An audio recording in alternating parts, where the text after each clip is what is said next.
bhajan, and yeah, please sing along. It's a very simple bhajan. Jayanilo Premadhana Karuna Prachur Jayanilo Premadhana Karuna Prachur Jayanilo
Krishna, Hare Hare, Hare Rama, Hare Rama, Rama Rama, Hare Hare, Hare Krishna, Hare Krishna, Krishna Krishna, Hare Hare, Hare Rama, Hare Rama, Rama Rama, Hare Hare, Hare Krishna, Krishna Krishna, Hare Hare, Hare Rama, Hare Rama, Rama Rama, Hare Hare, Hare Krishna, Hare Krishna, Krishna Krishna, Hare Hare,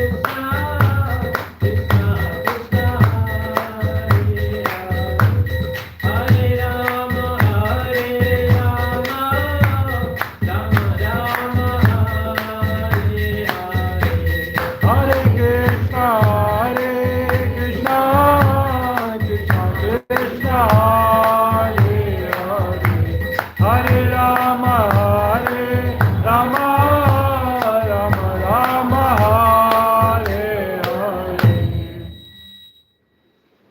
Shri Nitai Gauranga Bhagwan ki Jai. Shri Prabhupada ki Jai. Shri Narottam Das Thakur ki Jai. So, we'll just do quick Mangalacharan before we begin. So, these prayers we sing before we start anything, not just a class, but we're starting something significant. We can invoke auspiciousness, the blessings of the previous teachers by reciting this invocation. It's very powerful. So if you know it, you can sing along. If not, you can meditate on the vibration.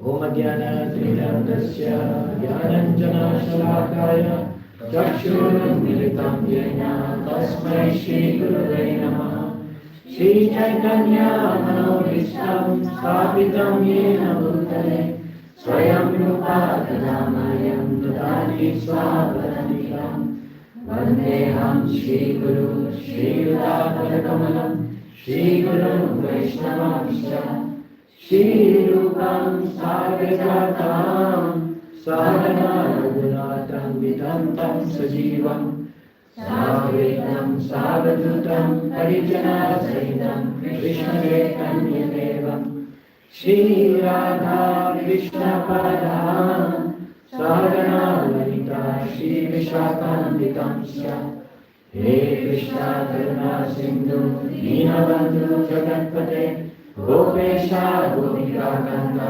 Radha Nanda Namostate Tapta Kanchana Gauraki Radhe Vrindavaneshwari Vrishabhanu Sute Devi Pranamami Hari Priye Vancha Kalpa Durgyascha Kripa Sindhu Devacha Patitanam Pavanebhyo Vaishnavebhyo Namo Namaha Nama Om Vishnu Padaya Krishna Krishaya Bhutale Srimate Bhakti Vedanta Swami Nityanamine Namaste Saraswati Devi Gauravani Pracharine Nirvishesha Sunyavadi Paschatya Deshatarine Jai Shri Krishna Chaitanya Prabhu Nityananda Shri Advaita Gadadhara Shivasadi Gaura Bhaktavinda Hare Krishna Krishna Krishna Hare Hare Hare Rama Rama Rama Hare Hare Mukam Karoti Vachalam Pangum Langeti Kitam Yakripatamaham Vande Shri Guru Dinataranam Paramanandam. So, the topic of the heart of a devotee, and obviously we understand that by observing the devotees of Krishna.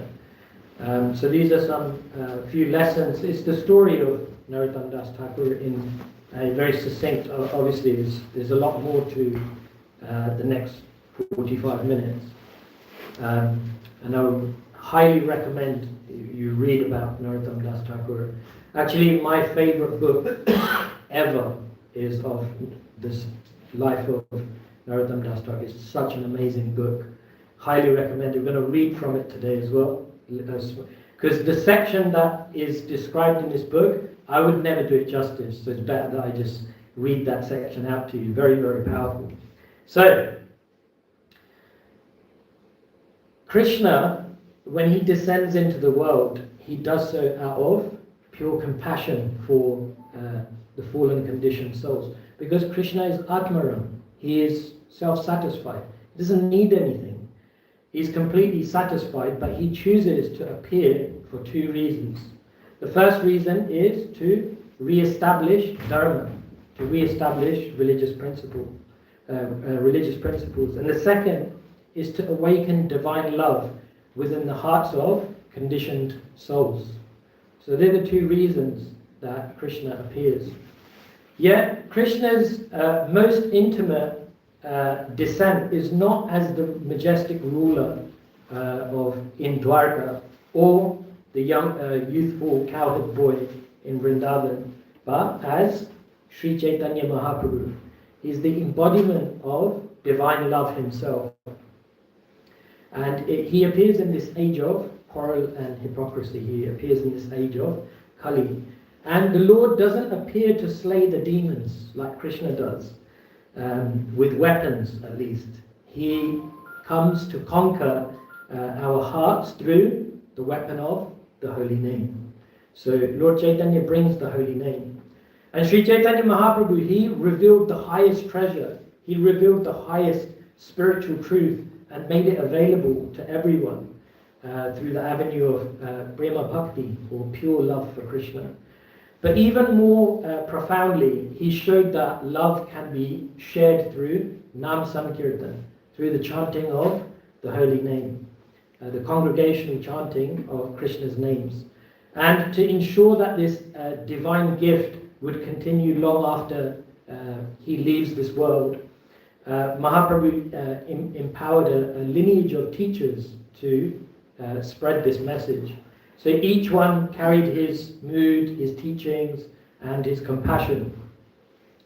So after Mahaprabhu's earthly pastimes, his intimate associates became the foundations of the Gaudiya Vaishnava tradition, which is the particular Vaishnava tradition that we follow.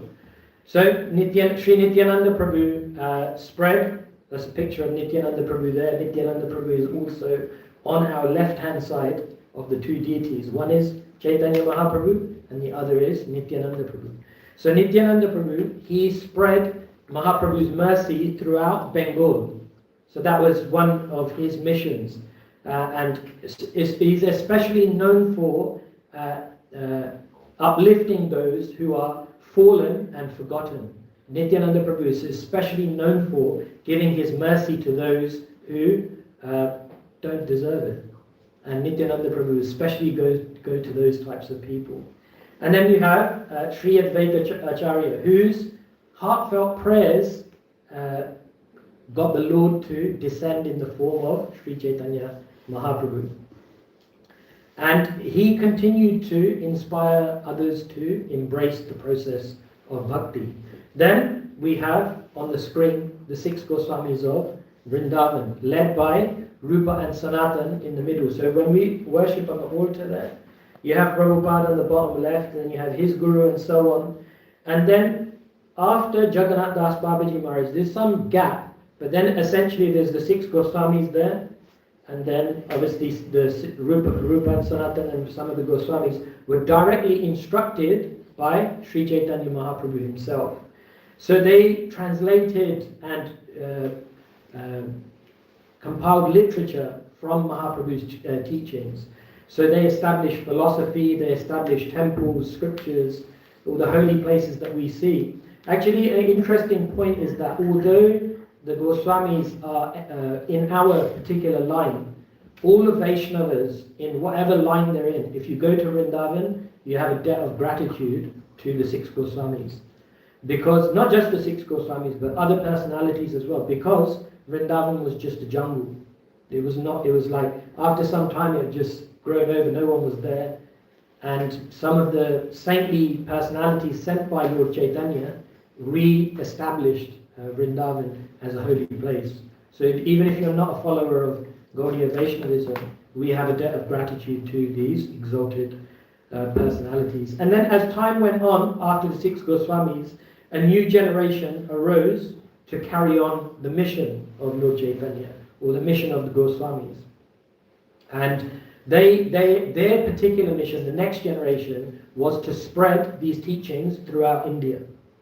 So it's very interesting and important for us to know, because this is all the prelude to Prabhupada coming to the West. Because all we ever hear about is Prabhupada came to the West in 65. Obviously incredible that Prabhupada came, and Prabhupada's example is amazing. But sometimes we don't know what actually happened before that. How did Prabhupada even receive this knowledge, and the teachers before that? So it's really important to know how this knowledge was passed down from Sri Chaitanya Mahaprabhu and to Nityananda Prabhu, to Advaita Prabhu, to the 6 Goswamis, and then subsequently to today's personality that we're speaking about, to Srila Narottam Das Thakur. And among the next generation, Narottam Das Thakur was a foremost personality, incredible personality, a divine personality who was born to illuminate the path of bhakti. He did it through song, his own example of humility and just love for living entities. So Narottam Das Thakur, he is like the bridge between the foundational teachings of the Goswamis to the broader movement being spread all around India. And yeah, like I said, he did it through his writings, his songs, and through his leadership. He was an incredible leader, along with some of his peers.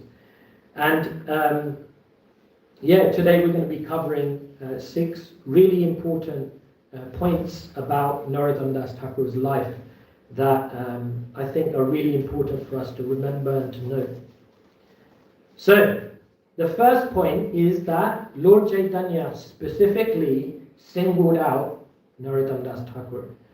So, back when Lord Chaitanya was present, they were out on having an incredible kirtan along the banks of the Padma river, Padmavati river. And they were walking along and they were singing, dancing and chanting, and Lord Chaitanya was in ecstasy. And then suddenly Lord Chaitanya starts chanting, Narottam, Narottam, Narottam. And all his associates are looking, thinking, who is Lord Chaitanya? Who is he calling out to? Nobody knew who this Narottam was. And Lord Chaitanya is continuing, Narottam, Narottam, and then he falls down to the ground. He's sobbing and he's just in incredible ecstasy. And then Lord Nityananda asks him, what's up, my Lord? Who are you calling out to? And then Mahaprabhu looks up and he says, after I've left, will this, who will continue this movement? Who will continue this mission of chanting the holy name? Who will spread it? And then Lord Nityananda says, only you know, my Lord. You know everything. And then Lord Chaitanya says, yes, there is someone very qualified. And that's who I'm calling out to. And then Nitai says, Narottam, I don't know any Narottam. No, nobody knows who this Narottam is. And Lord Chaitanya explains that he's not been born yet. And the Lord knows everything. So he's not been born yet. And I have a desire to leave my love for him. Because you remember Lord Chaitanya, we did this play for Janmashtami. And when Radharani is, this bees is hovering around, and then one of the cowherd boys chases the bee away, or the gopis chases the bee away. And they say, Madhu is gone, Madhu is gone. And in Radharani's sitting next to Krishna. And they say Madhu is gone, so Radharani thinks Krishna is gone. So then she faints, even though she's sitting next to Krishna. Nobody can understand her love for Krishna. So then also Krishna is thinking what kind of love is this? I need to experience this love. Therefore, Krishna is feeling I need to understand this love. Therefore, he descends in the form of Sri Chaitanya Mahaprabhu to understand Radharani's love. So, so this is the mood of Sri Chaitanya Mahaprabhu. So, Sri Chaitanya Mahaprabhu now says, he says, I want to leave my love for Narottam for when he comes.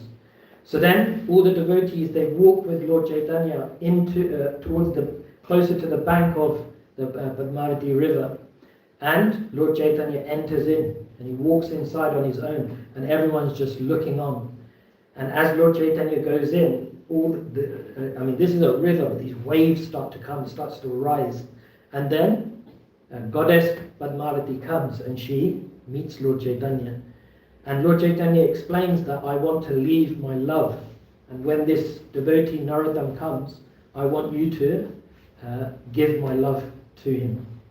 It's really, really amazing. I mean, just to think, when do you ever hear a story like this about a devotee that, has received this type of mercy? So, in this way, Lord Chaitanya leaves this profound love of God, this mood that he has. He leaves this with Padmavati for when Narottam eventually takes birth and comes. So this is a really interesting point, because it shows that Lord Chaitanya actually didn't write anything. He didn't structurally create a movement or a mission. He didn't write books and so on. But if you notice, he orchestrates everything. A first example is Lokanath Goswami, who ends up being Narottam Das Thakur's guru. So Lokanath Goswami was sent by Lord Chaitanya to Vrindavan on his own. With another personality, Bhugurba Goswami, right? Two of them. They were just sent to Vrindavan to excavate all the holy places. They were the first to be sent. So like that, Lord Chaitanya sent them. Then he instructed Rupa and Sanatana Goswami to write books. So even though Lord Chaitanya didn't personally write anything like that, we have the Shikshashtakam, but other than that, he instructed other people to do everything. Then you have Lord Nityananda and Haridas Thakur. He instructed them to go to Bengal door to door, preaching to others. So like this, although Lord Chaitanya didn't personally do all of these things in the sense of creating the movement, but he orchestrated different devotees' lives to inaugurate this movement. And that's really inspiring for us, in the sense that it's nice to know that this movement carries on through different personalities. If you hear about the history of our line, Prabhupada coming, and even after Prabhupada, so many devotees are carrying things on. So it's very inspiring that, everyone has a part to play. Even you have a part to play. You have some contribution to make in the desire of the Lord. And we are a part of that. And Narottam was an incredible part of that also. So, as Mahaprabhu predicted, Narottam was born in the town of Keturi. And Keturi is a place in Bangladesh, actually, modern day Bangladesh. And he was born to a really pious and royal family. So he was born to a king called Krishnananda, and his mother's name was Narayani. And like I said, he was born into wealth, and his family was very pious. And he became the darling of his parents, because his parents actually, his mother gave birth to him when his parents were much older. So there was a sense of much more attachment, because, they were longing for a son like this. And Narottam's devotional inclination from a very young age was very strong. Pretty much from when he was born, he was so attracted to hearing from sadhus. And I don't know if any of you have been to villages, even now in India. Like, I went to my dad's oldest sister's village just to go and visit her in December and February. And it was so interesting. It's like they'd have dinner, and then she would just go to the temple, and they would have like a program, devotional program. They still do that, but even back then, this was generally the custom, that in the evening you come, and then a sadhu will come and he will speak about Krishna and different spiritual topics. So this family was no different. The sadhus would come, and everyone would marvel at how intently Narottam would hear from these sadhus. He was so eager to hear and learn about Krishna and spiritual topics. And it's unusual because most kids just want to play, but Narottam just wanted to hear about Krishna and different sadhus. And then soon one really great sadhu came. His name was Krishnadas, and he was actually an associate of Lord Chaitanya. And he came to this town, Keturi, and he saw Narottam's attraction for hearing, and he could understand that this is no ordinary boy. So then he started to come to the royal palace every day. He would just come to see Narottam, and eventually he told Narottam everything. He told him everything about Lord Chaitanya, Lord Nityananda, or the 6 Goswamis, and all the devotees that you could think about it from Lord Chaitanya's Leela. He had mentioned everyone, and Narottam was completely riveted. He was completely blown away by hearing about all these personalities. And it wasn't just an interest for Narottam, it was like an obsession. He became so obsessed to hear these pastimes of the Lord and to hear about Lord Chaitanya, to hear about the 6 Goswamis. And he couldn't really think of anything else. He was just completely captured about this subject matter. And after a while, his parents started to get a bit worried. Because it's like, "Bo deep money go." Don't get too deep. That's every parent's worry, right? Yeah, go, but don't get too deep. Whose parents ever said that to them? Mine did. Too late. And so his parents naturally started to get worried, and that's natural. There's this attachment. But Narottam just kept hearing. He was just so eager to hear. And then one night, actually, Narottam had a dream where Nityananda Prabhu appeared in his dream. And Nityananda Prabhu said, "Get up, Narottam. Lord Chaitanya has a gift for you. You need to go and receive this gift." And Narottam was still a really young boy. I don't know how old he was, but he was still quite young. He wasn't like, very young. I don't know, rough. Do you know, Keshwari, how old he might be? Yeah, probably teenage years. I mean, early teenage years. So, yeah, very young. And then Narottam actually followed that calling. He went to the Padmavati river, and just as Lord Chaitanya had done, he walked in, and then the waves came in exactly the same way, and then Padmavati Devi appeared, and just as Lord Chaitanya had said, she gave Narottam this love that it's very mystical, actually, very difficult for us to even conceive of. Very, very mystical. And from that moment, Narottam became like a madman. He just became madly in love with God, with Krishna, with Lord Chaitanya. He was just laughing, crying in ecstasy. He became completely intoxicated by this love that Lord Chaitanya had left him. And we can also ask, what is it that overcame Narottam? And we have to again go back to Lord Chaitanya. Why does he descend?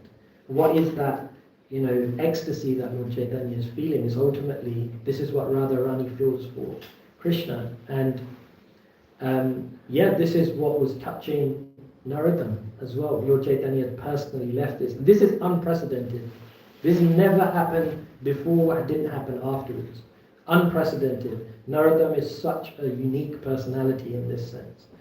So Narottam was never going to be the same again. It's like parents must have just lost hope. And now he wanted to give his life and soul to the mission.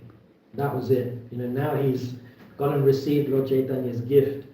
And his parents were really devotional people. It's not that they were averse to spirituality, but they couldn't comprehend what Narottam was going through. They just couldn't understand it. And actually, if you read the Bhagavatam, there are many personalities that are described in the Bhagavatam that actually just become reclusive, and because no one can understand them. Has anyone read the pastime of Rishabdev?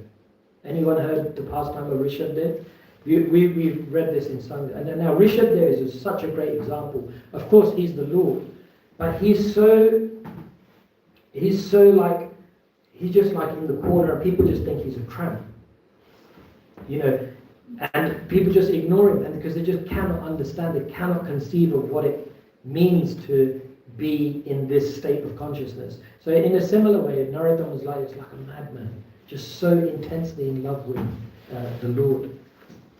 They tried to explain to Narottam that, you know, these are sadhus. This sadhu's life's not. We have our duty. We do a bit of spirituality, but we have to do our duty as well. But Narottam was intent. He was like, I can and I will. This is my life. This is the direction that I want to go in.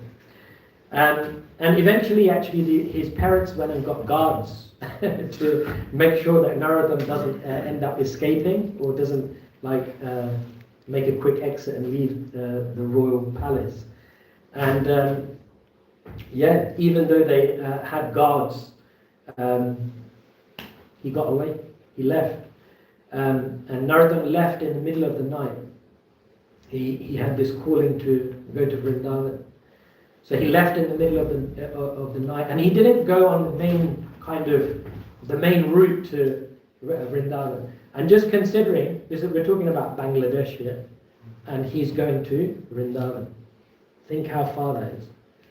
So he went on the kind of outskirts. He went through the forests, and such a difficult journey, so much endeavor to leave and go to Vrindavan. And you can imagine, he's a prince. He's from a royal background, but he just leaves barefoot. He has this calling to go to Vrindavan. And then, you know, going from one end of the country to another. And there were actually points where it's described that he almost gave up. And, you know, he almost gave up hope of reaching Vrindavan. And, you know, he'll cry out and say, "Oh, Vrindavan, when will I reach you? When will I, be able to set foot in Vrindavan?" And at one point he fainted on the ground and was unable to get up. And then a young boy approached him with like a pot of water, a pot of milk, and trying to get him up. And then Rupa and Sanatan appeared in a vision to him, and they said, "Get up, Narottam. Lord Chaitanya has sent some nourishment for you. Get up, get up." So like this, slowly, they start reassuring him that, "Go to Vrindavan, get up. You know, we're with you. We're with you all the way." And he gets up, and then he continues on his journey. And this is a really important point as well, because Prabhupada would also mention that it's actually a very difficult journey for us to go to Vrindavan, both physically, but also consciously to go to Vrindavan. We may have some struggles. Many stories I've heard of people that have tried to go to Vrindavan and something's come up and they haven't quite made it. So they have to make some endeavor. But even if we've been to Vrindavan physically, but to be there in our consciousness is also a real struggle. And this is a great example because it shows that even great souls have obstacles on their path in reaching Vrindavan. I mean, Narottam Das Thakur is a pure devotee, but look at the obstacles that he had to face in order to reach Sri Vrindavan Dham. So the first was that the first point was that he was singled out by Lord Chaitanya. And you can see from that story that, I mean, has anyone heard any stories about any other devotees that have that background, where Lord Chaitanya specifically left his love of God, even though Narottam hadn't even appeared yet? Such an incredible personality. So Lord Chaitanya had singled out Narottam Das Thakur for his destiny, for what he was set to do in his life. And then the second point is his loving relationships with his gurus and friends. Narottam Das Thakur was famous for his loving relationships with others. So when Narottam finally arrived in Mathura, so he's still on his journey, he arrives in Mathura, and he meets like a Brahmana, and he's sitting down with him. And through this Brahmana, he learns that Rupa and Sanatan Goswami have left the world. They've ended up their pastimes here and they've gone. So Narottam was devastated. These were his two biggest heroes. This is who he was mainly going to Vrindavan to meet, Rupa and Sanatan. And as soon as he gets to Mathura, he learns that they're gone. They're no longer around. So he was devastated. But then he carries on. He carries on his journey. And as he got closer to Vrindavan, as he starts to approach Vrindavan, and Jarumati, Mataji, she was saying earlier that, when she took initiation actually this week, so congratulations on that. But she was just saying that as she was approaching, it's like she's fine, but then as she was approaching, it's like something overcame her. And it's like, this is how Narottam was feeling. That as he started to approach Vrindavan closer and closer, he became so nervous and unqualified to enter Vrindavan. Such humility. And sometimes, you may have felt this with your own spiritual master. Many devotees describe that when they were in Prabhupada's presence, they would just feel so nervous and they would shake and just freeze and not know what to do. So Narottam was feeling like this. And that's a good thing, this kind of humility where you feel useless and unqualified. So Narottam, obviously, it was natural humility that he felt like this. And the closer he got, the smaller and smaller that he felt. And then when he reached Vrindavan, he was greeted by many great personalities, headed by Sri Jiva Goswami, who is on the far right of the 6 personalities in the bottom right hand corner. And they welcomed him. They knew that Narottam was going to come because Lord Chaitanya had mentioned it. So Jiva Goswami welcomed him. He got him settled in Vrindavan. And then he says, there's someone I want you to meet. So he took him to meet Lokanath Goswami. Lokanath Goswami was the Goswami that, he's not a part of the 6 Goswamis, but he is another Goswami from Vrindavan, that Lord Chaitanya first sent to Vrindavan to excavate all the holy places. And he was elderly. And as soon as Narottam Das Thakur saw Lokanath Goswami, he knew that this is my Guru, immediately after meeting him. And he expressed this to Jiva Goswami after some time that, I want to take shelter of Lokanath Goswami. And Jiva Goswami is like, that's not going to happen because he's taken a vow never to accept any disciples. So Narottam was like devastated. He's like, but I've accepted him in my heart. He's my Guru. And Lokanath Goswami, he was so humble, such a humble personality that, you know the book Chaitanya Charitamrita? So we have Bhagavatam, which obviously speaks about the different pastimes of Lord Krishna, Lord Ram, Lord Nrsimhadev, and so on, so many different incarnations. So Chaitanya Charitamrita is the pastimes of Sri Chaitanya Mahaprabhu. And the author of Sri Chaitanya Charitamrita is Krishnadas Kaviraj Goswami, one of Lord Chaitanya's associates. And when he was writing the Chaitanya Charitamrita, he went to Lokanath Goswami to seek his blessings. And Lokanath Goswami's response was, yes, but only if you don't mention my name. That's how humble he was. He didn't want any recognition, any fame, nothing. He was just averse to any kind of recognition. And that's why he didn't want to accept any disciples, because he was just averse to any type of attention. So he made a vow that I won't accept any disciples. So Narottam would speak to Jiva Goswami about this, because in his heart he had already accepted him. So Jiva Goswami, Lokanath Goswami had said to Narottam Das Thakur that the general etiquette is that, you chant, any aspiring initiate, they would chant for a year.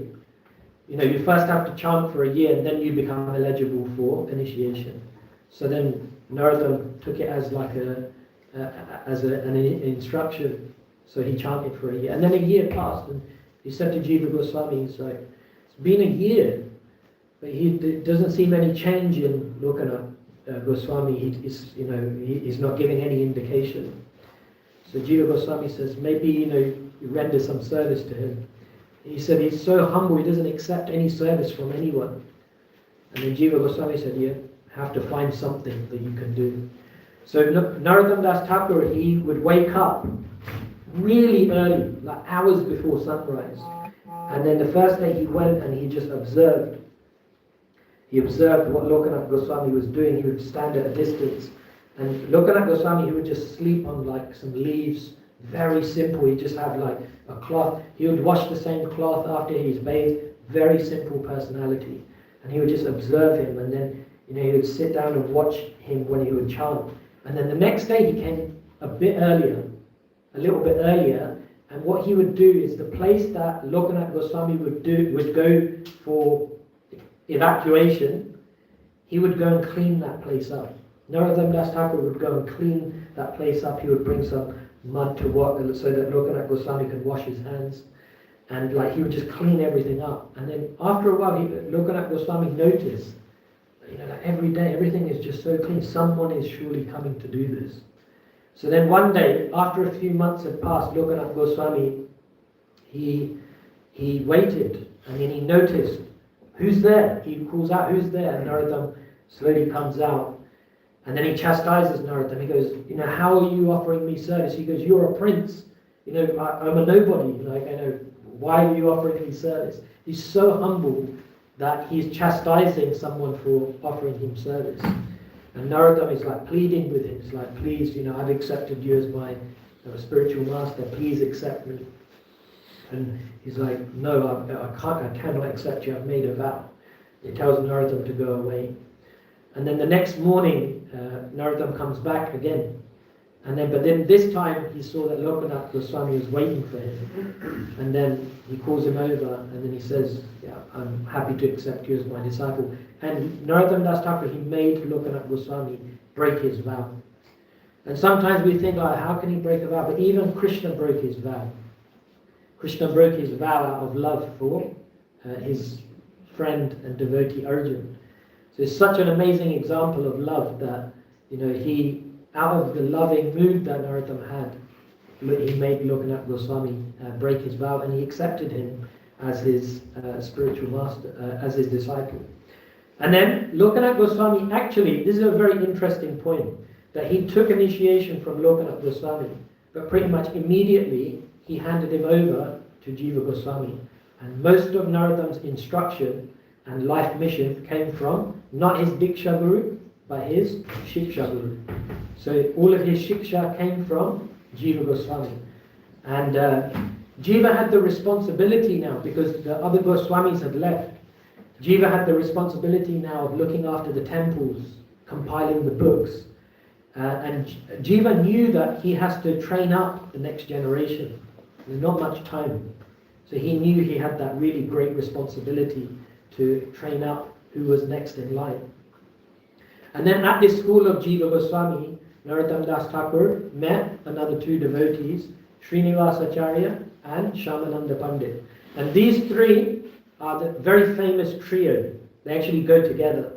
And they were responsible actually for spreading Krishna consciousness all throughout the rest of India. So they went together.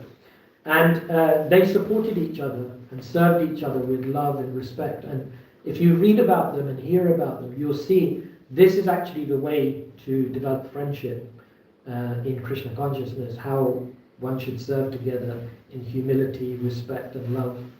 So the second point was loving relationships with his gurus and friends. And then the next point is the responsibility of transporting the books. So there was Narottam Das Thakur, Srinivasacharya and Shyamananda Pandit, the three students of Jiva Goswami. They took on the heavy responsibility of bringing the books from Vrindavan to Bengal. Very long way, and they took it by bullock cart. So Narottam was actually living in Vrindavan at the time when he was in Jiva Goswami's school. And he wasn't just living in Vrindavan, he was actually living in Vrindavan. He was seeing Krishna, he was speaking to Krishna. He's a pure devotee, relishing Krishna, just like Prabhupada was living in living in Vrindavan before he came to the West.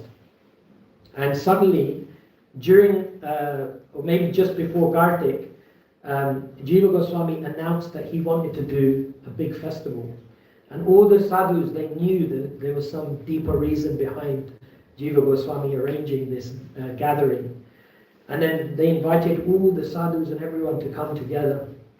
And everyone was wondering, like, why is Jiva Goswami gathering everyone together? And it was at this gathering that Jiva announced that, you know, these books, these scriptures have been piling up, so many different books. But now it's time for all these books to go out for Lord Chaitanya's mission to spread. And he announced that he wanted his best disciples to go. And the foremost of his disciples were Narottam Das Thakur, Shyamananda Pandit, and Srinivasa Acharya. Three very amazing personalities. And when they were told, they were completely stunned, shocked, because, you know, they're in Vrindavan. They don't want to leave Vrindavan. And the sad thing is that they didn't know that when they leave, when they will ever see Lokanath Goswami again. They didn't know when they will see Jiva Goswami again. They had no idea. And that was actually, when they left, Narottam Das Thakur never saw Lokanath Goswami again. That was the last time. So it was such a heart-wrenching experience. On one hand, they had so much attachment for Vrindavan. But this is a real lesson in love, in the sense that love is all about not what I want, it's what my beloved wants. And that's the mood that these devotees really imbibed. They understood the desire of their spiritual masters, Sri Jiva Goswami, Lokanath Goswami, Sri Chaitanya Mahaprabhu, Rupa Goswami, Sanatana Goswami. They understood their desire. And just like Srila Prabhupada did, Srila Prabhupada left Vrindavan, 69 years old, travelled all the way to America because he had a mission that had been given to him by his spiritual master. And not just Srila Prabhupada, even many of Prabhupada's disciples. I was hearing in a lecture that Prabhupada was with a few of his disciples, I think going through Delhi or somewhere, and the train must have stopped somewhere, and Prabhupada just spontaneously said, I think you two should get off here and start a temple. And they got off there and they went to try and start a temple. It's such like an uncomfortable position to be in. But it gives us a sense of perspective that what discomfort am I really taking on? But this is like a labor of love with the spiritual master and with Krishna. And Narottam and Srinivasa Acharya and Shyamananda Pandit, they made this sacrifice to take these books from Vrindavan to Bengal. And subsequently, fast forward many hundreds of years later, 500 million books Srila Prabhupada has distributed and his followers.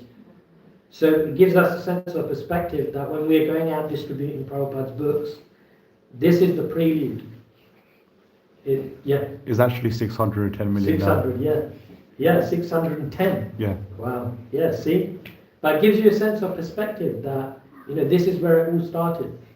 When Narottam, Srinivas and Shyamananda Prabhus took this sacred task to take these books to Bengal. And then the fourth point is that Narottam became an amazing songwriter. Prabhupada didn't actually tell us a lot about Narottam Das Thakur's life. He didn't mention much about his life. But Prabhupada would quote his songs thousands of times. So many times Prabhupada would write in his purports, Narottam writes, Narottam Das Thakur writes. Prabhupada would quote quite often, but not much about his life. And after this really you should read the story of when they go from Vrindavan to Bengal. It wasn't straightforward. The books get stolen, like that's part of the story. And then somehow the books come back.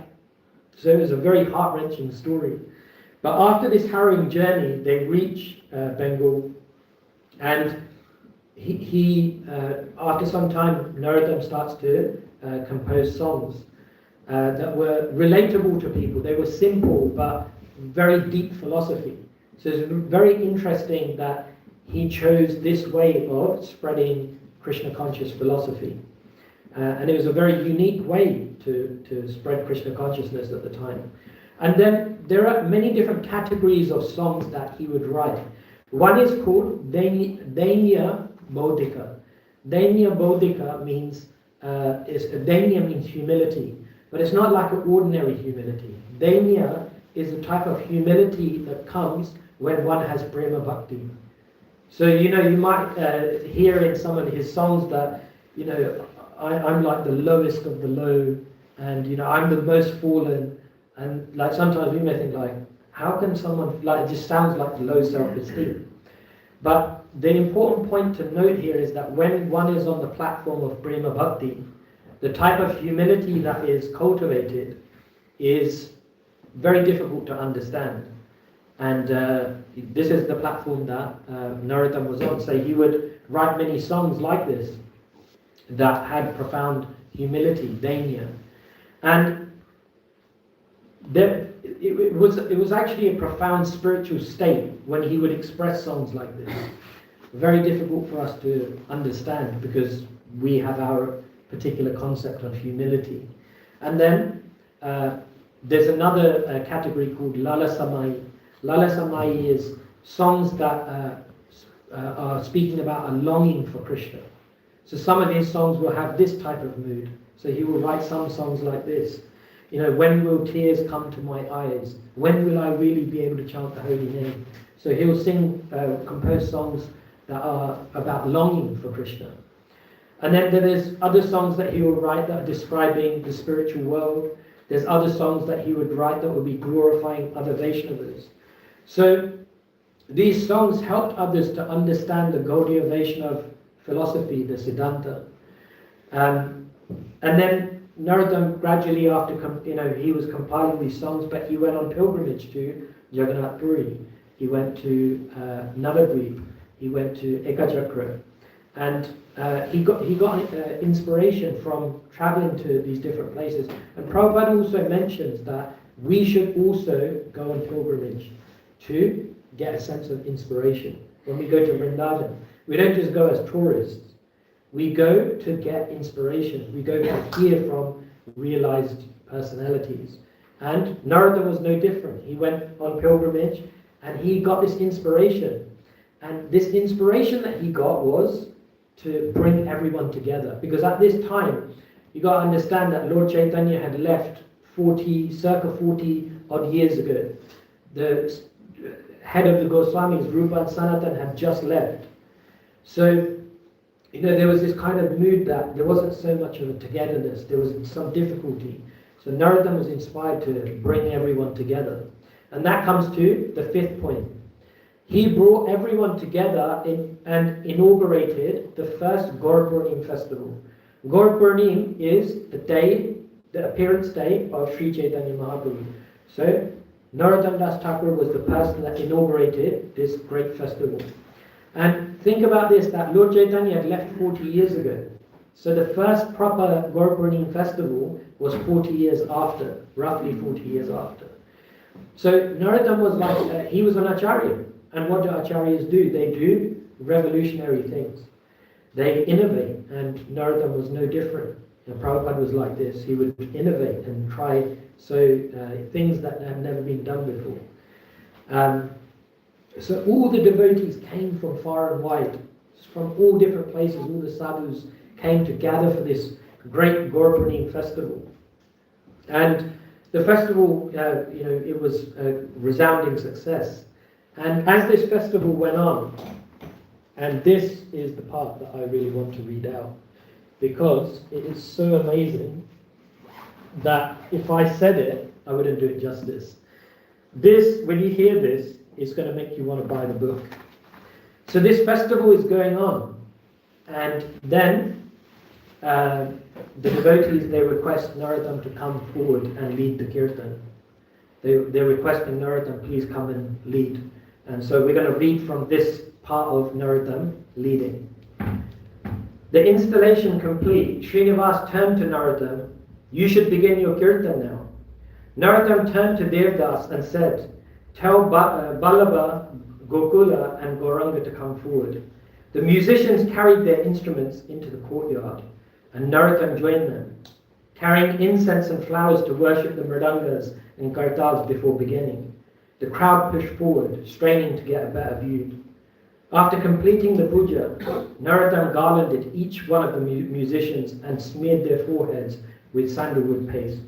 Turning to face the crowd, his heart flooded with bliss and gratitude, and he offered his full dandavats to all of them. Standing, he then offered his obeisance to each senior devotee present.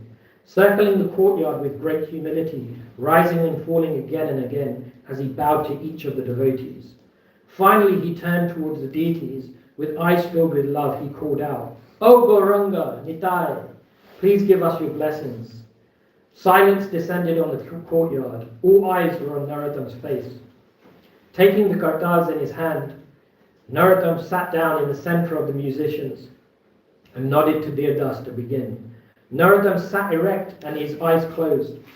His face became meditative as he listened to Devdas's deft hands dance across the mridanga's heads. With a gentle smile, he began to sing, his voice imbued with devotion. Poignant verse after verse glorified Sri Chaitanya Mahaprabhu. Flowing from his mouth like a stream of nectar, the crowd was captivated. This was a divine sound, a new and extraordinary type of kirtan, unlike anything they'd ever heard. Many of the Vaishnavas began to cry as they listened to the poetry praising Sri Chaitanya Mahaprabhu. Narottam gradually increased the tempo and the devotees in the audience clapped and swayed to the beat. As Narottam became more and more deeply absorbed in remembrance of the Lord, his brow furrowed and his body trembled. The cymbals in his hands flashed in the mid-morning light, and tears of happiness flowed down his cheeks. One song after another poured forth from the depths of his heart, each a condensed Veda conveying volumes of transcendental knowledge. Each raga was matched perfectly to the mood of the song and poetic description of Lord Chaitanya's activities. As the music flowed forth from Narottam's tongue, his sweet pastimes came alive in the listeners' hearts. Skillfully shifting the mood, style and tune, Narottam then sang the glories of Radha and Krishna.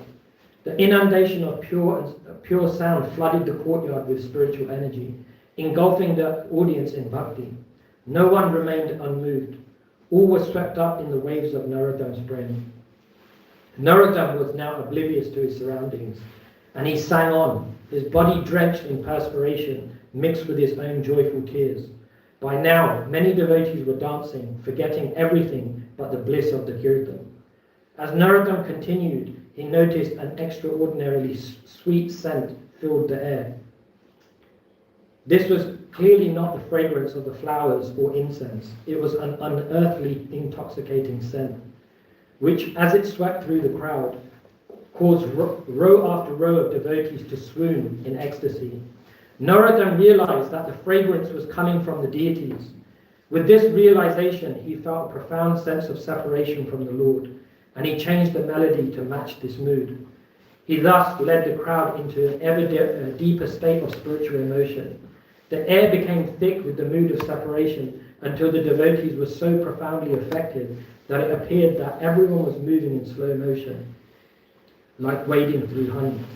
Then, like a flash of lightning, in a mass of rain-darkened clouds, Sri Chaitanya Mahaprabhu and his associates suddenly appeared beside the musicians. Stunned, Narottam reached out and actually touched Lord Chaitanya's hand. It wasn't a dream or even a vision. He was there, and everyone, qualified or unqualified, could see him. Shivers of ecstasy ran through Narottam's body. His hair stood on end, and tears shot from his eyes like water from a syringe. Sri Janava Mata burst into wild sobs at the sight of her beloved husband, Sri Nityananda Prabhu. Sripati and Srinidhi stared in stunned shock at their dear brother, Srinivas Pandit. Sri Achyutananda raced up to his father, Advaita Acharya, and danced wildly beside him. Then the son of Sachimata, Sri Gaurachandra, lifted his long golden arms and gracefully began to dance. The kirtan exploded, kartals clashed, and the mridangas thundered like wild elephants stampeding across the desert. Devotees clapped loudly, jubilantly chanting, Shri Krishna Chaitanya, Shri Krishna Chaitanya. Again and again, Sri Chaitanya Mahaprabhu showered each devotee with his merciful glance as he whirled and spun, with his beloved associates. Grabbing hold of Narottam's hand, Sri Nityananda Prabhu pulled him to his feet and began to dance with him. The earth trembled beneath their feet as Lord Nityananda's shimmering blue dhoti swished from side to side. His reddish lotus eyes rolled with intoxicated joy as he spun around the courtyard.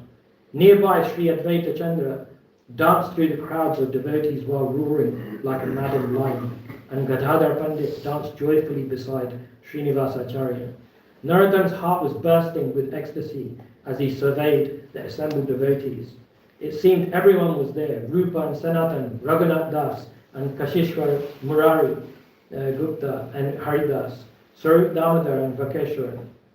It was as if the clock had been turned back and once again Mahaprabhu was enjoying his ecstatic pastimes in Navadvip. Utter transcendental madness reigned in the courtyard. Some devotees held hands and danced while others cried or trembled. Some stood motionless, staring in disbelief as Lord Chaitanya danced around them, while others fell unconscious. Some lay on the ground, drenched in their own tears. Others simply called out, Krishna, Krishna, again and again. Mad with ecstasy, some devotees, wanting to offer everything they had to the Lord, began to throw coins and valuables, not knowing how much they were giving or even whether anyone was receiving their offerings. Looking around at this extraordinary scene, Narottam laughed loudly and his body trembled violently in ecstasy.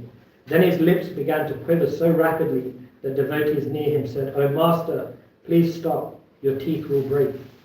Narottam could not continue to sing. Unable to suppress his exalted spiritual emotions, he fell to the ground. His body appeared to stretch when then suddenly contract.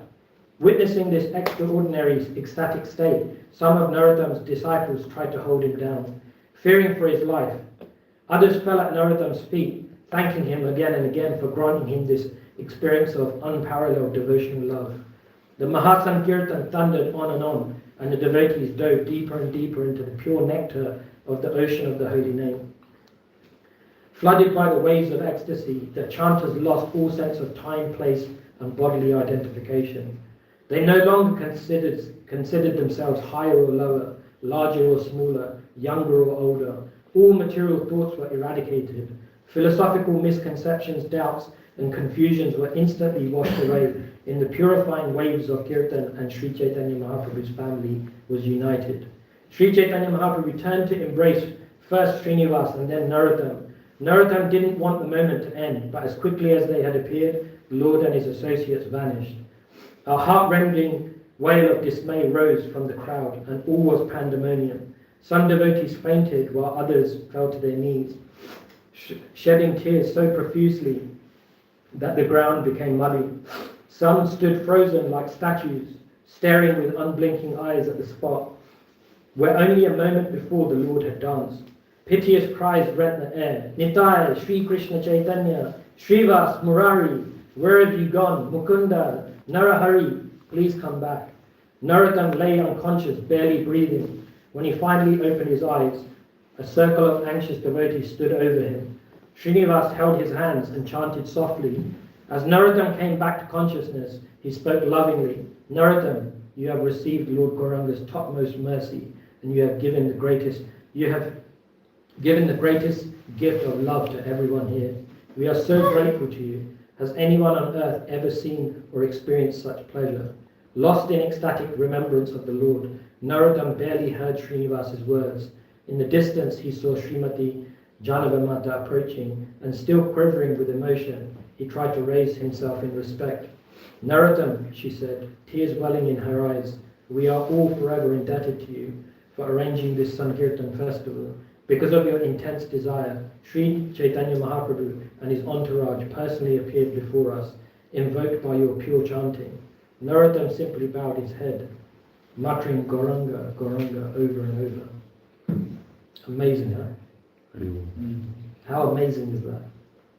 We don't understand how amazing Narottam Das Thakur is. He's just, beyond this, is so well captured in this book.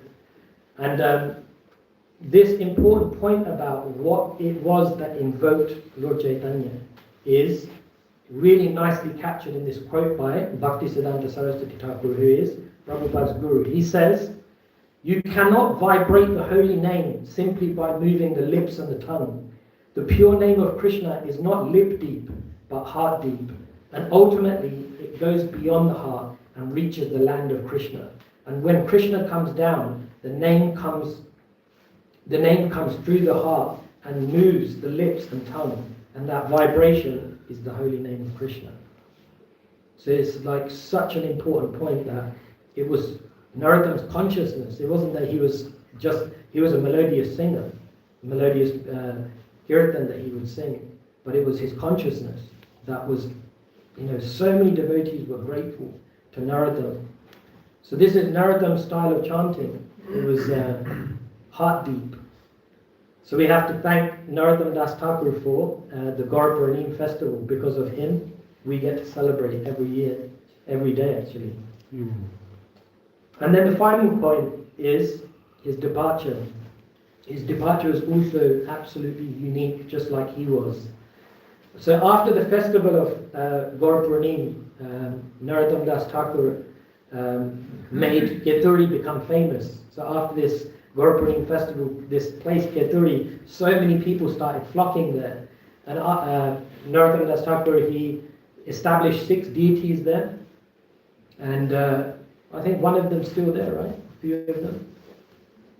Yeah, and then if you go to Vrindavan, Radha Gokulananda temple, some of his deities are there.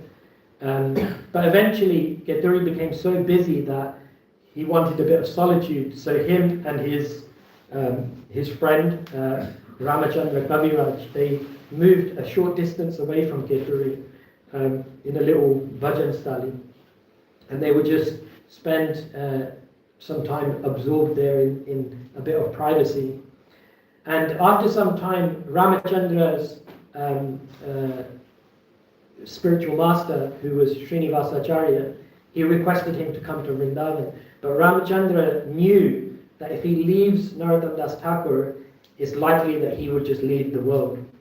So he was a little bit apprehensive about leaving. But Narottam Das Thakur encouraged him to go. He goes, your spiritual master's calling you, you should go. So he went. And then after some time, one of Narottam Das Thakur's disciples, Ganga Narayan, he requested Lord Chaitanya to come and bathe in the Ganga. And he went. He accepted his disciple's request. So he went in, and after he went to bathe, he came out, and Ganga Narayan thought, he's about to leave his body. And so he started pleading with Narottam Das Thakur, like, please don't leave, please stay. So he accepted that request of his disciple, and he continued. So he stayed for a little bit more time. He spent some more time in Keturi. I don't know how long he was around for. But then after a short time again, he says to his disciple, let's go again, let's go bathe in the Ganga again. And this time he went in, and the second time he requested his disciples to bathe him. So they were all getting pots and putting water on him. And as they were doing this, Narottam Das Thakur, he melted into the these are his pastimes. He melted into the water, and that's why if you go to Keturi in Bangladesh, his samadhi is a dudh samadhi, because it was like a milky substance. So they captured this milky substance, and that's where they placed his samadhi. And that is how Narottam Das Thakur left the world. Very, very extraordinary, unique disappearance, but extraordinary life as well. So the intensity of his love for Krishna, it melted him. He absorbed himself into the river. So that was a little few points on Narottam Das Thakur's life. Sorry for running over, but I thought it was worth it, because I know this was a bit long, but so amazing to hear. Srila Narottam Das Thakur ki Jai. Probably not got much time for questions, right? Yes. Quick one. Yeah. Where can we get the book from?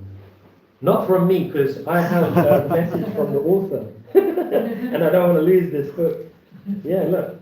She's such an amazing author. If you ever want to listen to her lectures, her name is Sitala Dasi. She's a disciple of Prabhupada. a very amazing personality. So she has so much love for like the previous acharyas, the Goswamis. Please listen to her lectures.